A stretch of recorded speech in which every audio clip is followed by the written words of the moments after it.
My name is Michael Anderson. I'm 34 years old, and my own father handed the family business I had bled for to my younger brother, a man who treated it like his personal piggy bank. Before I tell you how a single sheet of paper started a war in my own family and changed all of our lives forever, do me a favor and let me know where you're watching from in the comments below. It's good to know who's out there. The air in my father's oak-paneled office was thick with the scent of old leather, expensive whiskey, and a suffocating level of disappointment. It was my disappointment, not his. My mother, Linda, was perched on the edge of one of the wingback chairs, her posture ramrod straight, twisting a silk handkerchief in her lap until it was a wrinkled knot. My father, Robert Anderson, a man who looked like he was carved from the same granite as the mountains he loved to hike, stood behind his colossal mahogany desk, a fortress he'd ruled from for 40 years. And my brother, Jake, was leaning against the wall, a picture of casual arrogance, smirking as if he were watching his favorite sitcom. The announcement had come an hour earlier. It was supposed to be a celebratory dinner for my father's retirement. I had been naive enough to think it was my moment. 15 years. 15 years of 60, sometimes 80-hour weeks. 15 years of postponed vacations, of canceled dates with my girlfriend, Sarah. 15 years of pouring every ounce of my intelligence, my energy, my soul, into Anderson construction. Instead, my father had stood, clinked a crystal glass with a fork, and with a voice full of paternal pride, named Jake, my party boy, trust fund baby brother, the new chief executive officer. The ride from their house had been a silent, roaring vacuum. Sarah didn't say a word. She just rested a hand on my knee, a small, warm anchor in the churning sea of my rage. But I didn't go home. Couldn't. I went to my office, the real one at the company headquarters, the place I'd practically lived in for more than a decade. I sat down at my desk, a desk I now realized was just borrowed furniture, and I wrote. Now, I was back in the lion's den. I hadn't knocked, just walked straight in. I held out the single, crisply folded sheet of paper. My father took it, an annoyed, paternalistic look on his face. What's this, Michael? A letter of resignation? That's a bit dramatic, even for you. Sleep on it. You'll feel differently in the morning. He began to read, a condescending smirk playing on his lips. I watched his eyes scan the first few lines. The smirk faltered, replaced by a flicker of confusion. His brow furrowed as he continued. By the time he reached the final paragraph, the ruddy color had drained from his face, leaving behind a pasty, grayish pallor. The hand holding the paper began to tremble, just slightly. He looked up at me, his eyes wide with a dawning horror I had never seen on his powerful face before. It was the look of a king who just realized his castle was built on sand. Is this a joke? He whispered, his voice cracking, losing all its baritone authority. I didn't need to raise my voice. I didn't need to show any emotion at all. My calmness was my weapon. I just looked him dead in the eye. You made your choice? I said. My voice as cold and steady as the steel beams we used to build skyscrapers. Now I've made mine. And with that, I turned on my heel and walked out of the room, leaving the smoking crater of my former life behind me. The sound of my mother's sharp, strangled gasp was the last thing I heard as I pulled the heavy oak door shut behind me. To truly understand the weight of that door closing, you have to understand the 15 years that came before it. Betrayal isn't usually a lightning strike. For me, it was a slow-acting poison administered in tiny, daily doses. It was 1,000 paper cuts, each one so small you barely notice, until one day you look down and you're bleeding to death. Let me take you back 3 years. We were deep in the Harrison Tower project, a 50-story beast that was set to be the cornerstone of our company's modern portfolio. It was our biggest contract to date, and everything was on the line. I got a panicked call at 9 p.m. on a Friday from Sal, our head foreman. Sal had been pouring concrete since before I was born. When he was worried, I knew it was serious. Michael, you need to get down here, he'd said. His voice strained over the sound of wind and machinery. The rebar subcontractor, they messed up, royally. The specs are all wrong on the Southside foundation pour. We just caught it. If we let this set, the whole section will fail inspection. The whole damn thing will have to be ripped out. I was there in 20 minutes. The site was a chaotic mess under the harsh glare of temporary floodlights. A cold, miserable rain had started, turning everything into a slick, muddy soup. Sal was right. It was a disaster. The rebar grid was a tangled mess, a fatal flaw that would compromise the entire structure. If we don't fix this, right now, Sal said, his face grim as he wiped rain from his brow with the back of a muddy glove, we're looking at a 2, maybe 3-week delay. The penalty clauses in the contract with Harrison Group. Michael, they'll wipe out every penny of profit on this job. We might even end up in the red. My mind was already racing. While Sal started rounding up his guys, I got on the phone. I called the rebar contractor, woke him up, and read him the riot act in language he'd understand. He was liable and he knew it. I didn't yell. I just laid out the facts of the breach of contract and the financial consequences he would personally face. He had a new crew on site within 2 hours. Next was the concrete. The supplier was closed. I called the owner, a man named Henderson, on his personal cell. Gene, it's Michael Anderson. I've got a 5-alarm fire over at the Harrison site. Michael? It's almost midnight on a Friday, he grumbled. Can't it wait till Monday? If it waits till Monday, Gene, you and I are both going to be explaining to the Harrison Group why their tower is a month behind schedule, I said, keeping my voice level. I have a bad pour from a sub. I need a new delivery. 3 a.m. I need your best mix, and I need your best driver. And I need it at cost because my other option is to go to Central Concrete and give them the contract for the rest of this build and the next 3 I have lined up. There was a long pause. I could hear him sigh. You drive a hard bargain, Anderson. Fine. My guy will be there. Don't make a habit of this. I didn't leave the site for 36 hours. I coordinated the crews, oversaw the demolition of the bad section, and personally inspected the new rebar installation. I stood there in the mud and rain as the new concrete poured at 3 a.m., the smell of wet cement filling the air. It was exhausting, miserable work. I survived on lukewarm coffee from Sal's thermos and the sheer, stubborn refusal to fail. By Sunday afternoon, as the sun finally broke through the clouds, the new foundation was setting perfectly. The project was saved. The company was saved from a catastrophic financial hit. I finally dragged myself home, my boots caked in mud, my body aching in places I didn't know I had. I collapsed on the couch, pulled out my phone to check my messages, and the first thing I saw was a new post from Jake. It was a picture of him, grinning from ear to ear, on the deck of a gleaming white yacht against a backdrop of the Miami skyline. He was holding a bottle of champagne, his arm around a blonde model. The caption read, "Working hard or hardly working? Big things coming for Anderson Construction. #yacht life, #sointraining, #networking." He had told my father he was attending a vital industry conference. He had charged the entire trip, the flights, the 5-star hotel, the yacht rental, to the company credit card. I stared at the screen, the image burning into my brain. I was literally saving the foundations of our business, standing in mud and rain, while he was floating on the ocean, drinking champagne on my dime, on the company's dime, and calling it work. That was the essential difference between us. I saw the company as a responsibility, a legacy to be protected and grown. He saw it as a personal ATM, and my father encouraged it. He mistook Jake's reckless spending for ambitious networking. He saw Jake's flashy confidence as a sign of leadership. It was a pattern repeated endlessly, most painfully during family gatherings.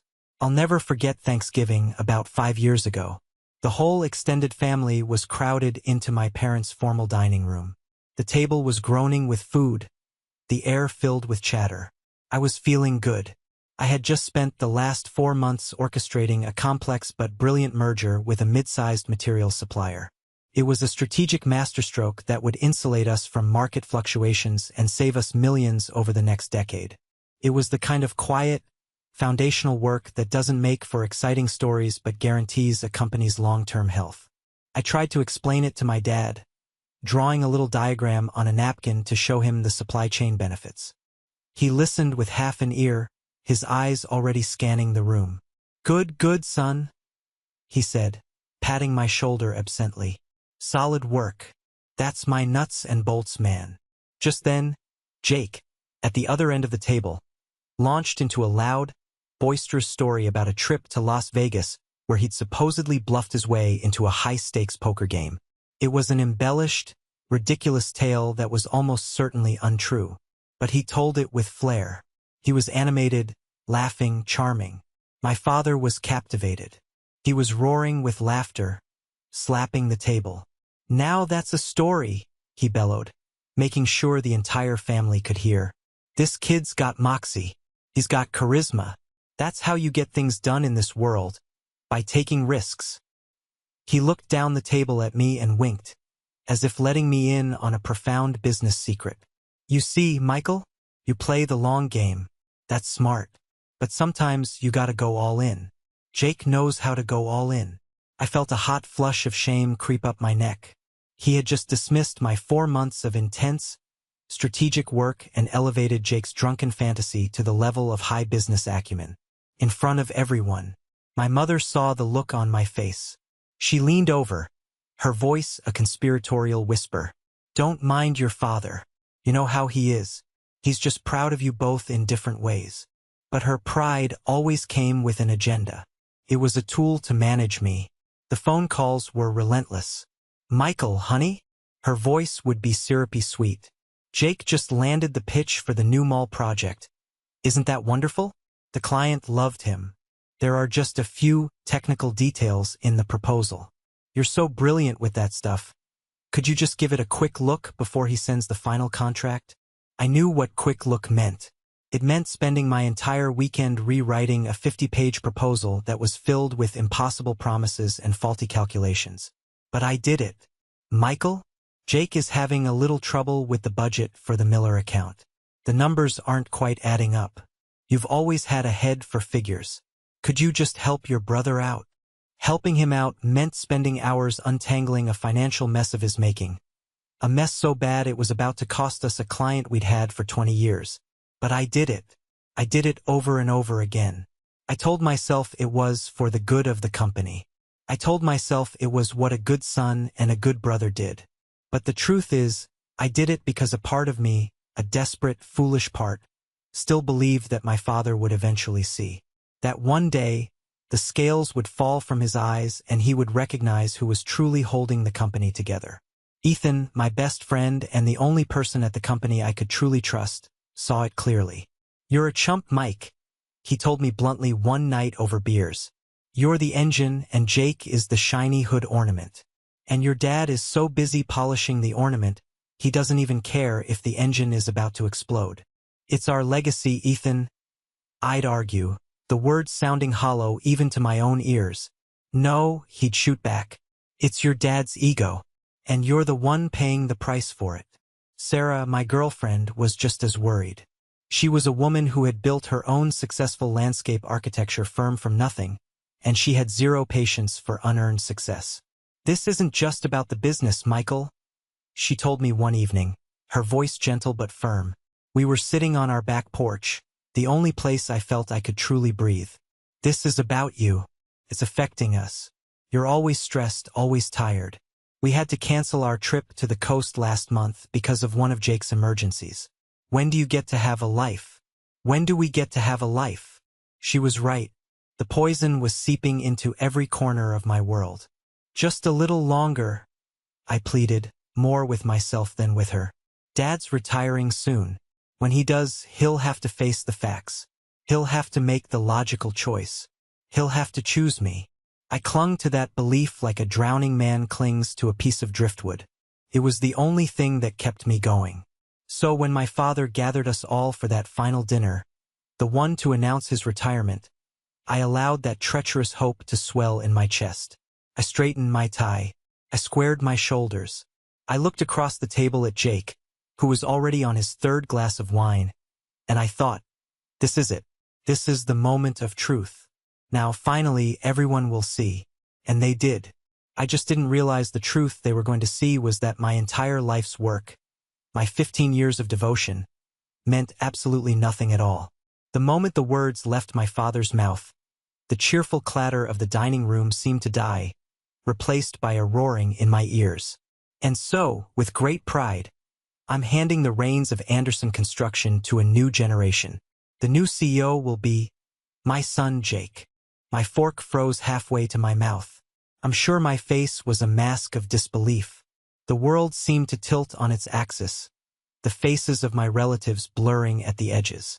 I saw Jake's face clearly, though. First, a flicker of genuine shock, then a slow, triumphant grin spreading across his lips like spilled wine.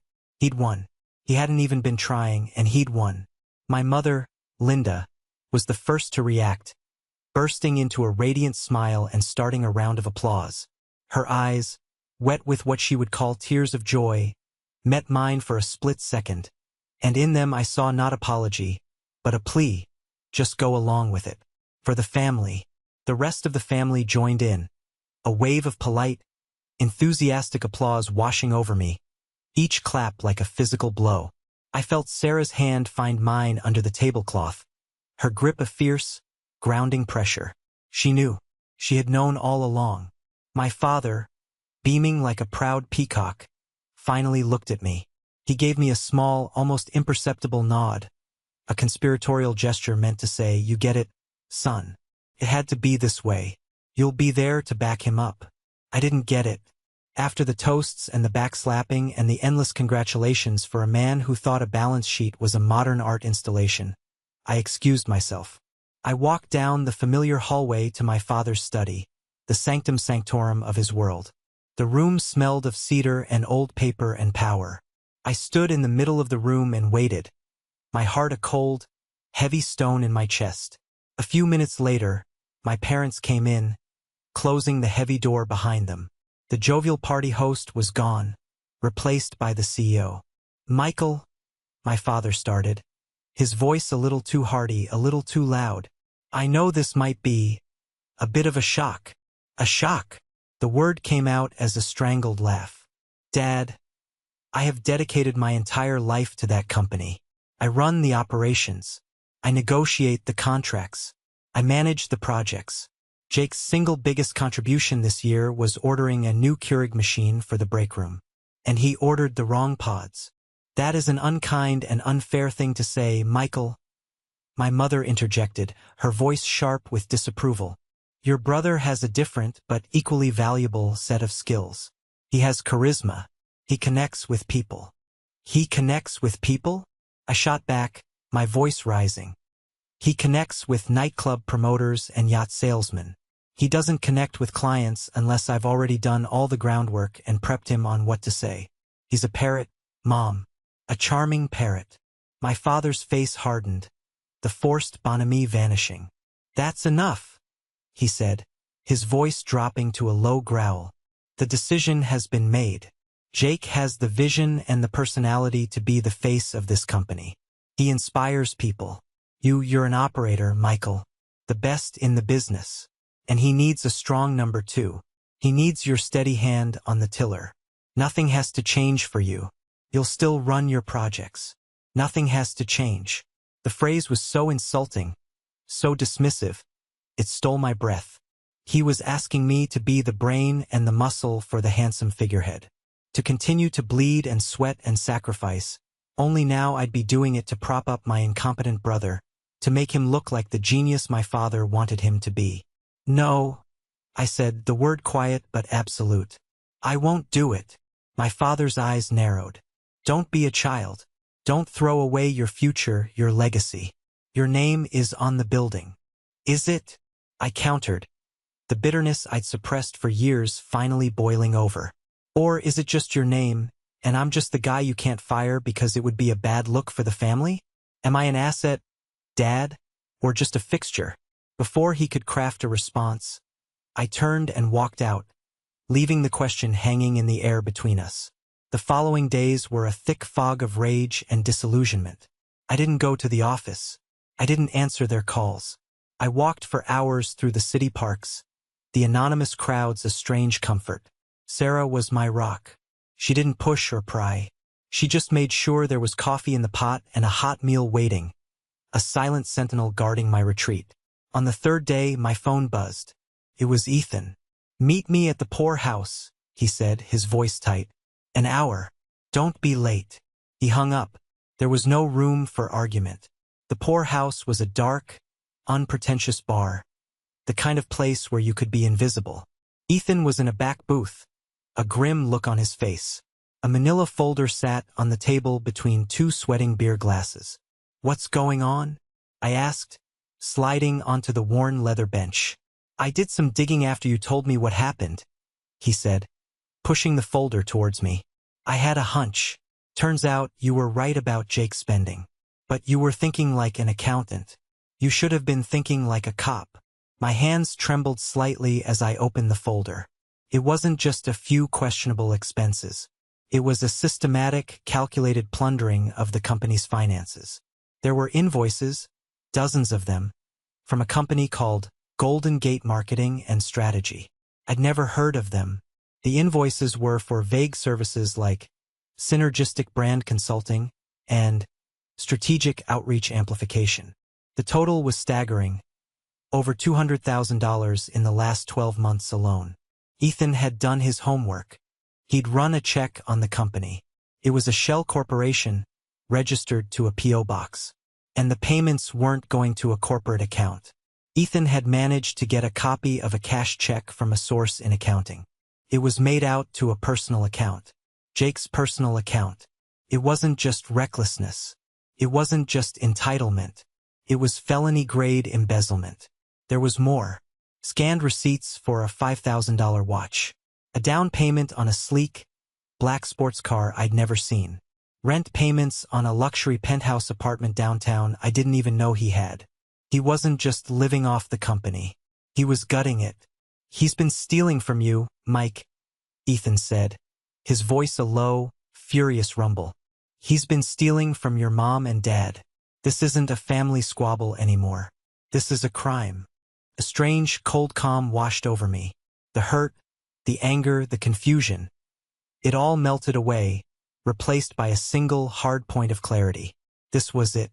This was the silver bullet. This was the one thing my father could not dismiss. He was an old-school man of honor. A thief was a thief. He would have to see. I drove straight to my parents' house, the manila folder a dead weight on the passenger seat. I found my father in his study, poring over blueprints. He looked up, a flicker of relief crossing his face. "Michael, I'm glad you've come to your senses. We can make this work." I didn't say a word. I walked to his desk and placed the open folder directly on top of his blueprints, pointing to the Golden Gate invoices. "What is this?" I asked, my voice devoid of emotion. He picked up a sheet, his brow furrowed in concentration. "Golden Gate Marketing? I don't recognize them. 200 grand? That's steep. Jake should have run this by me." "The company is a P.O. box, Dad," I said flatly. "And the money was wired directly into Jake's personal savings account. It's called embezzlement." I watched him read, my gaze unwavering.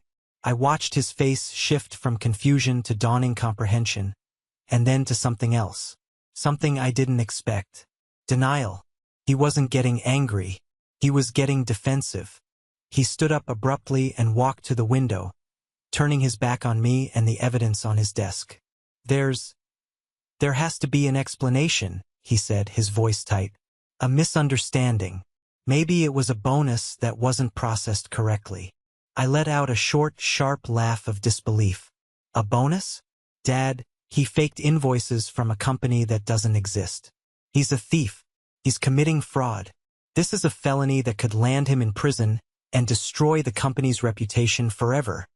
He spun around, his face a mask of crimson rage. But the rage wasn't for Jake. It was for me.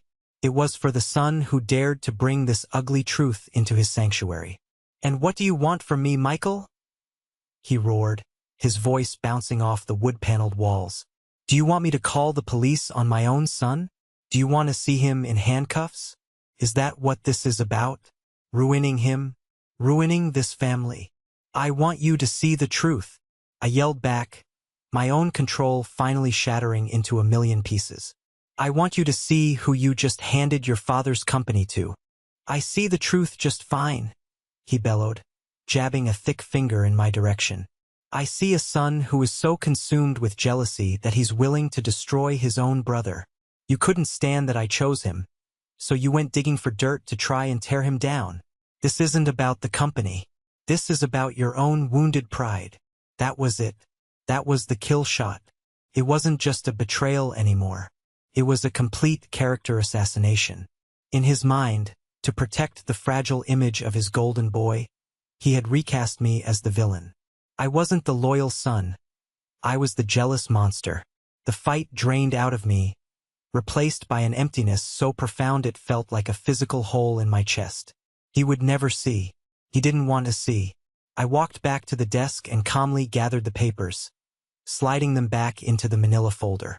You're right, I said, my voice dropping to a near whisper. The terrifying calm was back. It was foolish of me to think the truth mattered to you.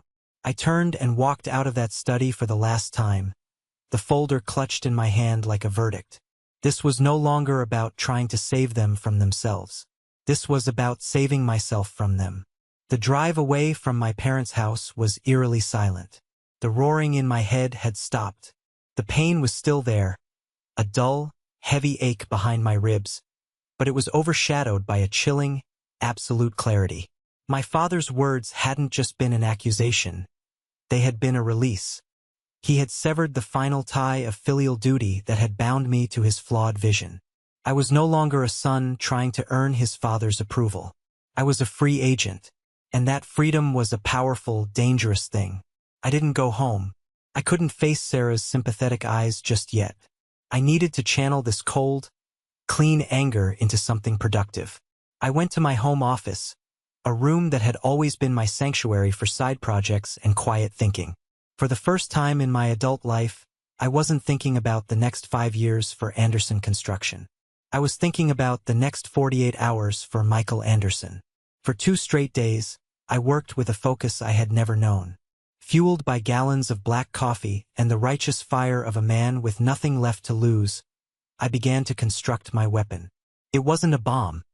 It was a surgical instrument designed to cut away a cancer. I created a file on my computer and named it, simply, the Transition Proposal. It began with a brutal, honest assessment of Anderson Construction. I knew its secrets better than anyone. I detailed its operational inefficiencies, the outdated project management software my father refused to upgrade, the dangerous over-reliance on a handful of legacy clients, the bloated overhead, padded with Jake's exorbitant marketing expenses and the salaries of his useless friends. It was a clinical autopsy of a dying business. The second section was the vision. It was a comprehensive business plan for a new kind of construction firm. Lean, technologically advanced, and ruthlessly efficient. I outlined a strategy based on diversification, aggressive bidding on forward-thinking projects, and a flat corporate structure. I detailed a company culture built on a single radical idea, meritocracy. The best ideas would win regardless of who they came from. Hard work and results would be rewarded, not your last name. It was the company I had always dreamed of building. The one Anderson Construction could have become if not for my father's stubborn nostalgia and my brother's corrosive incompetence. I created an organizational chart. At the top, a CEO. Beneath that, a lean team of proven performers. I wrote their names down: Ethan Carter, Chief Operating Officer; Jessica Miller, the sharp, no-nonsense head of accounting, as Chief Financial Officer; Sal, the grizzled site veteran, as head of site management. These were the pillars of the old company, the people who actually got things done. Their loyalty wasn't to the Anderson name on the sign. It was to the quality of the work, to the standards I had always fought to uphold. The final section was the kill shot. It was a detailed risk analysis, a financial forecast of what would happen to Anderson Construction if I, and the key personnel I'd listed, were to suddenly depart. The projections were not emotional. They were cold, hard numbers. Key projects, like Harrison Tower, would immediately stall without my oversight and relationships. With Ethan gone, operational logistics would collapse. Without Jessica, financial controls would evaporate. The penalty clauses from angry clients would trigger a cascade of losses. Within 6 months, the company my grandfather had poured his life into would be insolvent. It wasn't a threat. It was a diagnosis. With the proposal complete, I scheduled 2 critical meetings for the following day. The first was with Emily Carter, Ethan's wife. Emily was one of the sharpest corporate lawyers in the city. I laid everything out for her in her sterile, glass-walled office. The family drama, the embezzlement evidence, and my transition proposal. She listened without interruption, her face a mask of professional neutrality. When I finished, she tapped a long, elegant finger on the folder of evidence against Jake. "This is your leverage, but it's also a landmine," she said, her voice crisp and precise. "If you use this to explicitly threaten them, to say, 'Give me the company or I expose Jake,' that's blackmail. It's illegal and it makes you the bad guy. But," she continued, a slight smile touching her lips, "if you frame your departure as a necessary business decision and hold this in reserve as your defense against any potential legal action from them, like a lawsuit for breach of contract or tortious interference, then it's not blackmail, it's insurance." She then walked me through my employment contract. The non-compete clause is poorly written. It prevents you from founding a directly competing entity for 12 months. It says nothing about being hired as a turnaround specialist to save a failing one. The language gives you an opening. She gave me a clear, legal pathway. I left her office feeling not just angry, but armed. My second meeting was the one that mattered most. It was with Tom Edwards, the CEO of our largest client. Tom was old school. He was tough, shrewd, and had a built-in detector for nonsense. Our relationship was built on years of me delivering results, often in spite of the chaos caused by my family. We met for a scotch at the quiet, mahogany-paneled bar of the Fairmont Hotel. I didn't waste time with small talk. "Tom, I need to speak with you frankly," I began. "I'm going to be leaving Anderson Construction." He didn't flinch. He just swirled the amber liquid in his glass, the ice clinking softly. "Can't say I'm surprised, Michael. I was surprised when your father made that announcement. The boy's a fool. Always has been." My heart started hammering against my ribs. This was it. "I'm not just leaving, Tom," I said, leaning forward slightly. "I have a plan. A plan to ensure that the projects we have together, and all future projects, continue without a single interruption under proven, stable leadership. But it would require a leap of faith. It would require you to move your portfolio away from Anderson Construction." I didn't show him the proposal. I didn't need to get into the weeds. I sold him the vision. I sold him on a new, more efficient partnership. I sold him on a team led by me, Ethan, and the other key players he already knew and trusted. I was asking him to bet on the jockey, not the horse. He listened intently, his gaze fixed on mine. When I finished, he was silent for a full minute, just staring into his glass as if the future were swirling in it. My confidence began to feel like a house of cards in a hurricane. Finally, he looked up, his eyes sharp and clear. "Michael," he said, his voice a low rumble, "I've been in this game for 40 years. I've seen dozens of family businesses implode. It's almost always rot from the inside. You've never lied to me. You've never missed a deadline you didn't warn me about well in advance. You've always delivered." He paused, taking another slow sip. My world hung in that pause. "I can't sign a piece of paper with you today. That's not how the world works, and you know it," he said. "But I will tell you this." He leaned forward, his voice dropping even lower. "You get your house in order. You make your move. And when you are in a position to make me a formal proposal, you call me. I will be ready to listen." He stood up, placed a heavy hand on my shoulder, and gave it a firm squeeze. It wasn't just a gesture. It was a transfer of power. "Good luck, son. Looks like you're about to make your own." It wasn't a legally binding contract, but it was more valuable. It was a green light from the one man whose support could make or break my entire plan. That night, I went home and laid everything out for Sarah. The whole ugly saga. The proposal. The meetings. She listened to every word, her expression shifting from anger on my behalf to a fierce, quiet pride. When I was finished, she simply wrapped her arms around my neck and held me. "It's about time, Michael," she whispered. "It's about time you fought for you." Later that night, I sat down at my desk one last time. It was time to stop planning and start acting. I wrote a letter. It was very short, very formal, and it was the fuse. This is the part of the story you've been waiting for. This is where the long, slow burn finally ignites into a full-blown inferno. The next morning was a crisp, clear Saturday. The kind of beautiful autumn day that felt completely at odds with the ugliness I was about to unleash. I drove to my father's house, the house I grew up in, and walked through the front door without knocking. I found him in his study, just as I knew I would be. He was on the phone, laughing about a golf game. He saw me and his smile faltered. He quickly ended the call. "Michael," he said, his tone wary. "What is it?" I didn't say a word. I just walked to his desk and placed the letter on his leather blotter. The one from the very beginning of my story. Now, you know what was inside. It wasn't a resignation. It wasn't an emotional plea. It was a corporate maneuver, as cold and hard as steel. It read, "Robert, pursuant to Article 3, Section 2 of the bylaws of the Anderson Construction Corporation, I am formally requesting an emergency meeting of the Board of Directors and all family shareholders. The meeting is to take place tomorrow, Sunday, at 10 a.m. in the main office boardroom. The sole item on the agenda will be a vote of no confidence in the current leadership and a discussion regarding the immediate future of the company. I will be presenting indisputable evidence of gross financial misconduct and embezzlement by the newly appointed CEO, Jake Anderson.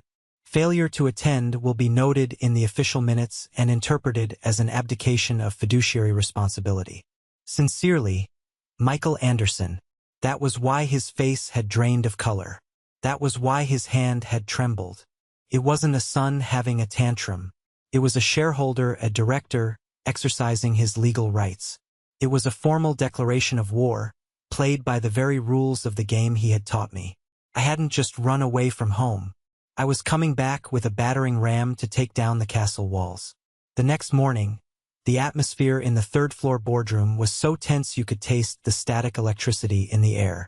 It was a room designed to project power, with a long mahogany table polished to a mirror shine and a panoramic view of the city skyline. But that day it felt like a cage. My mother was there, her face a mask of pale fury, her eyes shooting daggers of ice at me. My uncle and aunt, who were minor shareholders and hated conflict, sat huddled together, looking like they wished the floor would swallow them whole.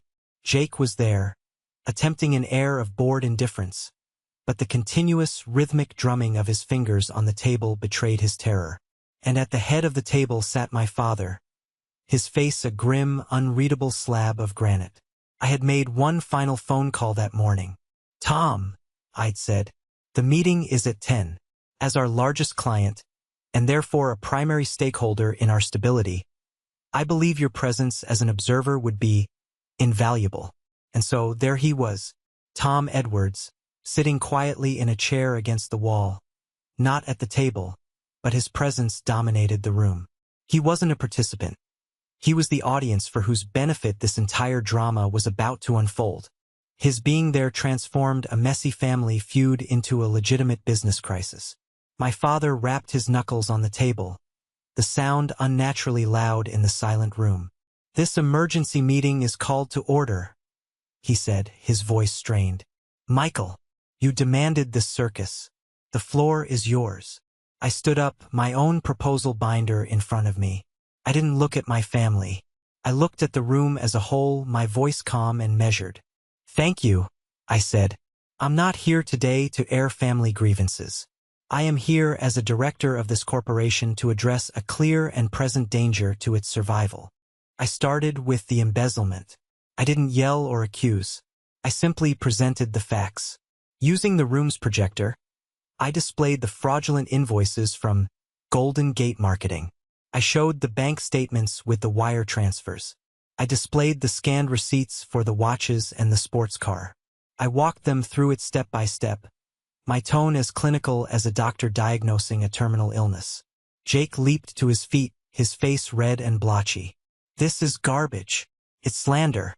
He's twisting things, making it all up because Dad chose me and not him. It's jealousy. Sit down, Jake, my father commanded, his voice a low growl of embarrassment. I would be happy to discuss the specifics of synergistic brand actualization. Jake, I said, turning to him, my voice still level. Perhaps you can enlighten the board as to what services precisely were rendered for over $200,000 of the company's money. Jake opened his mouth, a torrent of blustering denials on his lips. But then he saw the look in Tom Edwards's eyes. A look of utter contempt. The words died in his throat.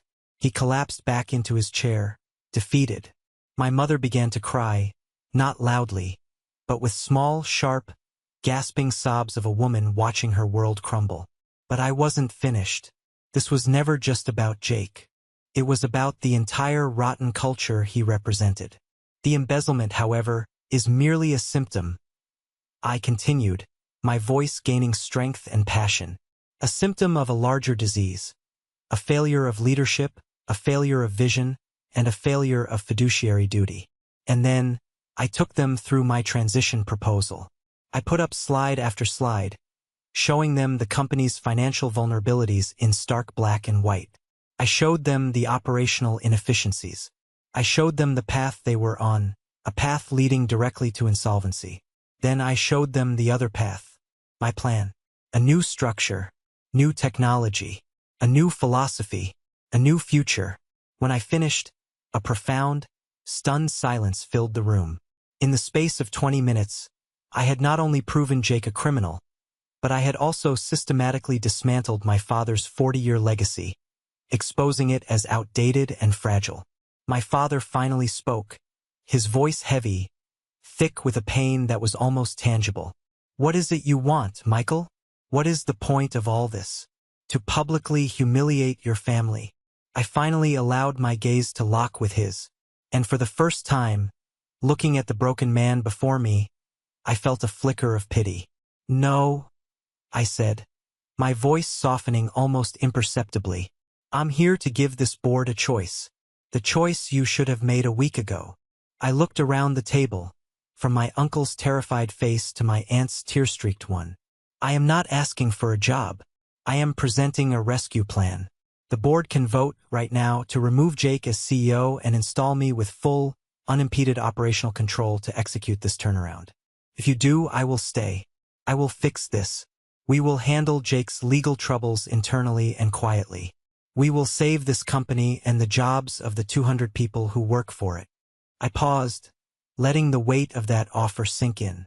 Or, I continued, my voice hardening again, you can vote to maintain the status quo, to stand by the current leadership. And if that is your choice, then I will tender my resignation, effective immediately. And when I walk out that door, I will not be alone. Ethan Carter, Jessica Miller, Sal, and the best damn construction foreman in this state will walk out with me. We will go and we will build this new company I have just outlined for you. I turned my head and looked directly at Tom Edwards. And we will take the Edwards construction account and every other major client I have personally cultivated for the last decade with us. The ultimatum hung in the air, a sword over my father's head. The room was a vacuum. Everyone was looking at Robert Anderson. He was trapped. He looked old, shrunken, a titan turned to dust. And then, the voice that broke the spell was not his. It was Tom Edwards's. He stood up slowly, a deliberate, powerful movement that drew every eye in the room. He looked at my father, a flicker of what might have been sorrow in his eyes. But he spoke to the entire room. Robert is my friend, he said, his voice a gravelly but firm rumble. And I have been doing business with the Anderson name for a very long time. But my business, my own legacy, depends on stability. It depends on competence. It depends on results. He then turned his sharp, clear gaze to me. Michael Anderson has delivered those results for me without fail for 10 years. He has never let me down. Finally, he looked back at my father, and with a voice that held no malice, only the cold, hard logic of business, he delivered the final, fatal blow. The choice, of course, belongs to this board, but I am putting my money, my contracts, and my faith in the best damn manager in this room. And as of this moment, that is Michael. It was over. Checkmate. The war was won, not with a quiet letter, but with a public execution in the very boardroom my grandfather had built. I hadn't just taken the castle. The kingmaker had just handed me the crown in front of the entire court. The moments after Tom Edwards delivered his verdict were like the eerie silence after a massive explosion, where the air itself seems to be holding its breath. The polished mahogany table, which had been a symbol of my father's power for decades, now felt like a funeral slab. My uncle, David, a mild-mannered accountant who usually avoided any form of confrontation, was the first to break. He cleared his throat, the small sound echoing in the tense quiet. "Robert," he said, his voice wavering but resolute. We have to do what's right for the company. For all of us. I vote in favor of Michael's proposal." His wife, my Aunt Carol, immediately followed suit, her voice a reedy whisper. I do too. I vote for Michael." My father didn't even acknowledge them. He was staring down at his own hands, clasped on the table, as if seeing them for the first time. The hands that had built an empire were now trembling. He had been the undisputed king in this room, his word law. Now, he was just a man who had been publicly outmaneuvered and neutered by his own son, in front of his most important client. He slowly raised his head and looked at me, and in his eyes, I saw a toxic cocktail of rage, regret, and utter defeat. He gave a single, sharp, jerky nod. "The motion carries," he ground out, each word tasting like ash in his mouth. A strangled, animal-like sound escaped from Jake's throat. He shoved his chair back so hard it screeched against the floor, and he stormed out of the room, slamming the heavy door so hard the glass in the frame rattled. My mother, her face a pale, contorted mask of pure hatred, gave me a look that could have curdled milk, then gathered her purse and hurried out after her broken, favorite son. I was left in the room with my father and the ghosts of what our family used to be. My uncle and aunt, after mumbling a few awkward, half-hearted words of congratulations, practically fled the room, desperate to escape the emotional wreckage. And then it was just the two of us, father and son, the new king and the deposed one. "Are you happy now?" he asked, his voice a hollow shell of its former self. "You've won. You got what you wanted. You've humiliated your brother. You've humiliated me in front of Tom Edwards."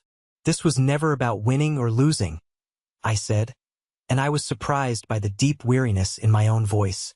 The adrenaline of the fight was draining away, leaving behind the profound ache of what had been lost. This was about survival.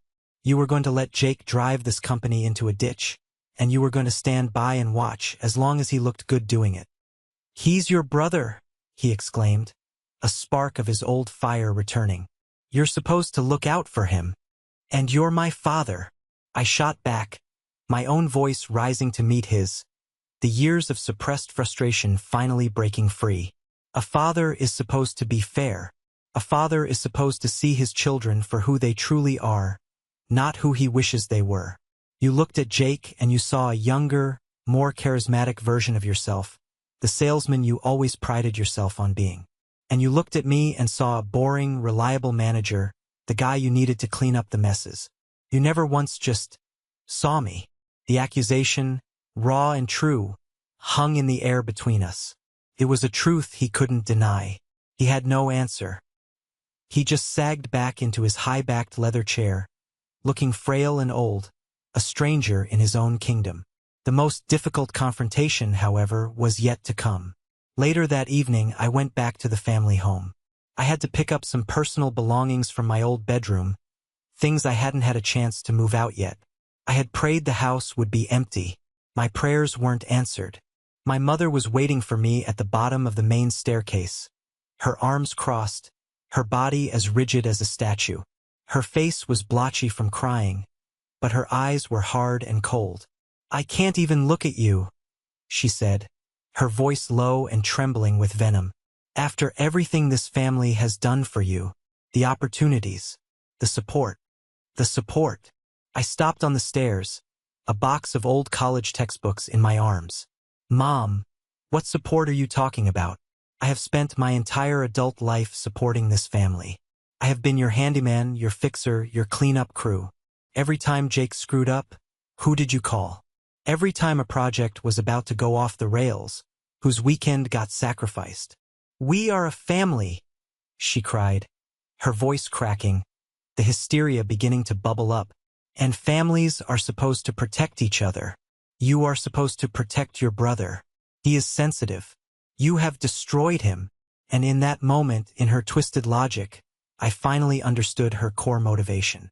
It was never about fairness or business. It was about fear and control. You don't want a family, Mom, I said, setting the box down on the step with a soft thud. My voice was quiet, but it seemed to slice right through her emotional storm. You want a solar system with you as the sun. You kept using me to enable Jake, not because you thought he was capable, but because you knew he was weak. You were terrified that, without the company and the family money propping him up, he'd be lost. And you were just as terrified of me. She stared at me, her mouth opening and closing like a fish, no sound coming out. You were scared to death that if I ever truly understood my own value, I would leave. I continued, the words pouring out of me now. That I'd build my own life, my own world, and you wouldn't be the center of it. So you tried to chain us both here. You tried to chain Jake with your enabling, and you tried to chain me with guilt and a sense of duty. Your love, it wasn't a gift, Mom. It was a leash. The raw truth of the words struck her silent. I had articulated the ugly, selfish fear that lived in the deepest part of her heart, and she had no defense against it. I am not your tool anymore, I said, my voice heavy with finality. And I am not Jake's keeper. That part of my life is over. I picked up my box of books. I have a company to run. It's going to take everything I have to save it from the damage you and Dad and Jake have done.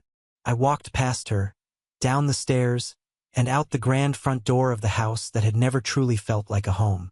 I didn't look back. I knew that if I did, her tears, her guilt, her twisted sense of love, might just pull me back in. This time, the cut had to be clean. It was the only way any of us would ever have a chance to heal. The 6 months that followed were a grueling education in what it truly means to lead.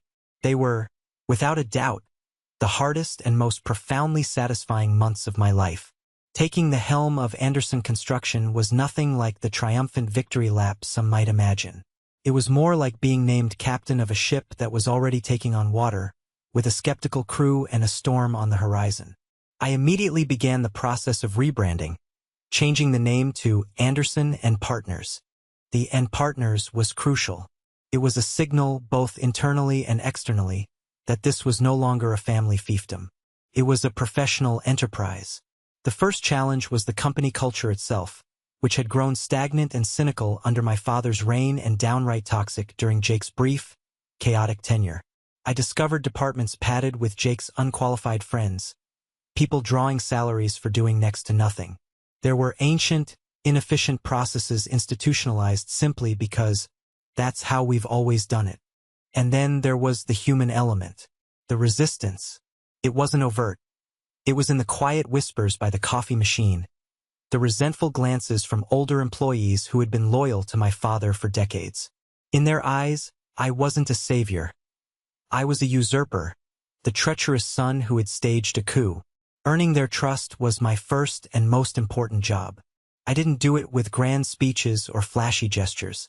My father was right about one thing. I lacked his brand of charisma. My leadership style was built on something else: relentless work and visible competence. I was the first person to arrive at the office each morning and the last one to leave. I traded my suit for a hard hat and spent hours walking the construction sites with Sal, not giving orders, but asking questions. What's the biggest bottleneck here? What equipment do you need? What's the stupidest piece of paperwork I can get rid of for you? I listened to the foreman, the people with dirt on their boots, and I acted on their suggestions. I spent evenings locked in the conference room with Jessica Miller, our sharp-as-a-tack CFO. Together, we performed a financial autopsy on the company, going through the books line by line.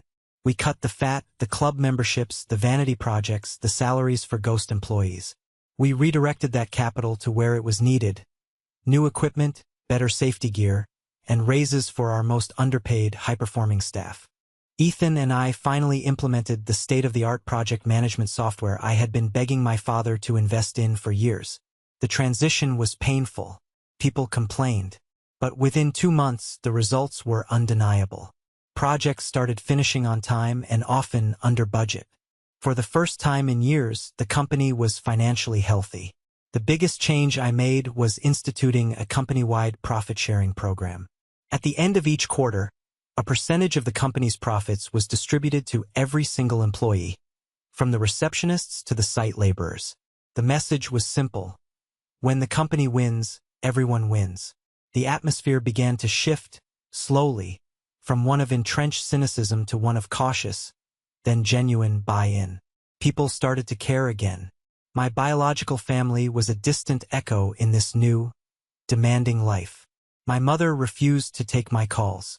My father and I communicated only through the terse, formal language of lawyers as we finalized the transfer of power. Jake, I heard, had hit rock bottom and bounced. After storming out of the boardroom, he'd gone on a multi-week bender that ended with a wrecked car and a DUI. It was the public humiliation, the loss of his financial lifeline, and the confrontation with his own uselessness that finally broke through his thick skull of arrogance. He checked himself into a 90-day rehab facility in Arizona. About 5 months after the takeover, I got a call from my assistant, her voice hesitant. "Michael, your brother is in the lobby. He's asking to see you." I agreed, my own curiosity warring with my apprehension. I met him in the main conference room, the same room that had been our battlefield. The change in him was shocking. He was thinner, his skin pale. The expensive, flashy clothes were gone, replaced by simple jeans and a nondescript polo shirt. The arrogant smirk that had been his permanent accessory was gone, replaced by a deep, haunted sadness in his eyes. "Michael," he said, his voice quiet and raspy. He couldn't meet my gaze, staring instead at the polished surface of the table. I don't really know what to say." "You don't have to say anything, Jake," I said, keeping my own voice neutral. "No, I do," he insisted, finally forcing himself to look up at me. His eyes were clear for the first time in years. "I'm sorry. I know how useless that word is, but it's the only one I've got. I was weak, and I hated you for being strong. Every time you succeeded at something, it felt like it was highlighting my own failures. So I tried to make you smaller. I tried to tear you down." He shook his head, a look of self-disgust on his face. I was a black hole. I just wanted to suck everything down with me. I stayed silent, letting him own the moment. This wasn't for me. It was for him. "What do you want, Jake?" I asked finally. "A chance," he said, his voice barely a whisper. "A chance to work. I'll do anything. I'll sweep the floors. I'll fetch coffee. I'll clean the toilets. I need to learn how to build one thing in my life instead of breaking everything I touch." The old Michael would have been suspicious. But looking at the broken, humbled man in front of me, I saw a flicker of something new. Sincerity. "Sal's crew has an opening for a general laborer on the new downtown site," I said. "The pay is $18 an hour. Work starts at 6 a.m. It's hard, physical labor, and you'll get no special treatment. You'll be just another guy on the crew. If you're 1 minute late, Sal will have your hide. Are you sure you want that?" A flicker of profound, unadulterated relief passed over his face. "Yes," he said. "Thank you." The final pillar of my old life fell into place a month later. My father called and asked me to have lunch. We met at a simple diner, the kind of place he wouldn't have been caught dead in a year ago. He looked smaller. The imposing, granite-like presence was gone, replaced by the weary slump of an old man. We ate in silence for a while, the clatter of cutlery filling the space between us. "The profit-sharing reports came out," he said finally, staring into his coffee cup. "It's a good idea, Michael. A very good idea. Something I should have done 20 years ago." "It's helping," I said simply. He put his spoon down and looked at me, his gaze direct and filled with a deep, weary sadness. "I was wrong," he said, the 3 words coming out as if they were heavy, rusted objects he had to haul up from the bottom of a well. I was so busy trying to recapture my own youth, seeing myself in Jake's bravado, that I forgot what leadership actually is. It's not about being the charming guy in the room. It's about being the guy who stays all night to fix the foundation. It's the steady hand. It's the hard work. He took a shaky breath. I spent years trying to make you into a version of me. I failed to see that you were already a version of your grandfather. A better version. I was so busy looking for a reflection, I missed the real legacy standing right in front of me. It was the validation I had craved my entire life. And when it finally came, it didn't feel like a triumphant victory. It felt like an armistice. A quiet, sad, and necessary end to a very long war. We could never go back to what we were. But for the very first time, it felt like we had a chance to build something new. It's been over a year now since that lunch at the diner. The world keeps turning, and life, surprisingly, finds a new kind of normal. Anderson and Partners is no longer a struggling patient. It's a healthy, growing enterprise. We've landed 2 new multi-million-dollar contracts, one not because of a family name, but because our bids were smarter, our technology was better, and our reputation for delivering on our promises was rock solid. The profit-sharing checks get bigger every quarter, and the culture of shared success is palpable. Jake is still on Sal's crew. He shows up at 5:45 a.m. every single day. He works hard. He doesn't complain. He's earned the grudging respect of the other guys on the crew, who no longer see him as the boss's son, but just as Jake, the guy who can haul rebar as well as any of them. I see him sometimes at company events. We don't talk much, but there's a quiet, tentative respect between us now, the kind that can only be built on a foundation of action, not words. He's learning the business from the concrete up. He's finally building something. My mother and I are speaking. It's not like it was before, and for that, I'm grateful. The conversations are careful, focused on the present. We talk about Sarah's new obsession with growing heirloom tomatoes, or a movie I saw. We don't talk about the past. It's a fragile truce, but it's better than the Cold War that preceded it. My father and I still have lunch once a month. He's fully retired now, and it seems to suit him. He doesn't offer unsolicited business advice anymore. Instead, he asks me questions about my life. He listens. In his old age, he's finally learning how to be a father, not just a CEO who happened to live in the same house. A few weeks ago, I was standing on the skeletal top floor of a new 30-story office building we're constructing downtown. It was late evening, and the sun was a fiery orange ball sinking below the horizon, painting the sky in dramatic shades of purple and gold. Below me, the city lights were beginning to glitter, a sprawling galaxy of human endeavor. I looked down at the strong steel framework beneath my feet, the solid, unyielding bones of the skyscraper. I thought about that word that had haunted me for so long. Legacy. For most of my life, I believed legacy was a thing you inherited, a birthright passed down from father to son. A name on a sign, a company, a history. But standing there, high above the city, I realized the truth. Legacy isn't what you're given. It's what you build. It's in the foundations you lay, both in steel and in the lives of the people you lead. It's in the trust you earn through your actions, not your words. It's in the quiet satisfaction of looking at something you have created with your own mind, your own integrity, and your own 2 hands, and knowing that it's strong, it's true, and it is unapologetically yours. I didn't win a company. I didn't lose a family. I simply fought for the right to build my own life on my own terms. And in the process, I learned that the most important foundation you can ever build is the one within yourself. A foundation of self-worth that no one can ever take away from you. Thank you for listening to my story. I hope it resonated with you in some way. Have you ever been in a situation where you had to fight for your own value against the people who were supposed to support you the most? Share your story in the comments below. I read them all. And don't forget to like and subscribe so you don't miss what's next.